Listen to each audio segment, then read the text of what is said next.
সবাই যখন মৃত্যুটাকে ভীষণ ভয় পায়, আমি তখন হাসতে হাসতে আল্লাহর কাছে ভীষণ সন্তুষ্টি নিয়ে পৌঁছতে চাই যে আমি একটা ন্যূনতম ওই জীবনটা লিড করতে পারলাম, যে আমি একটা ইনসাফের হাসি নিয়ে আমি আমার আল্লাহর কাছে পৌঁছতে চাই। সুতরাং আগামী 50 বছর বাঁচলাম, কোনো ইম্প্যাক্ট তৈরি হলো না আমারে দিয়ে, দেশের জন্য, রাষ্ট্রের জন্য, উম্মার জন্য, জাতির জন্য। কিন্তু আমি ধরেন 5 বছর বাঁচলাম, সেটার মধ্য দিয়ে যদি আগামী 50 বছরের ইম্প্যাক্ট তৈরি হয়, তাহলে অনেকদিন বেঁচে থাকায় কি সাফল্যের বলেন? শহীদ প্রেসিডেন্ট জিয়াউর রহমান কয়টা দিন বেঁচেছেন, কিন্তু ভাবেন আজকে পর্যন্ত উনি আমার অনুপ্রেরণা। হাঁটতে হাঁটতে আমার পা ফুলে যায়, আমি আমার টিম সেদিনকে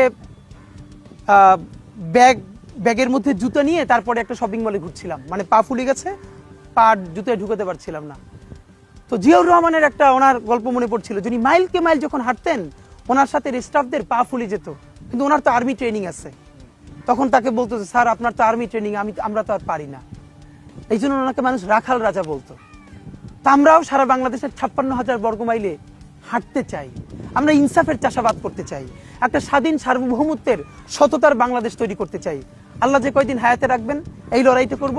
যেদিন নিয়ে যাবেন আমি স্বপ্ন দেখে যেতে চাই, আমি আমাদের এমন টিম, আমি আমার সন্তানকে রেখে যেতে চাই, আমার মৃত্যুর পরে যেন এই লড়াই বন্ধ না হয়, এই লড়াই যেন বাংলাদেশে কিয়ামত পর্যন্ত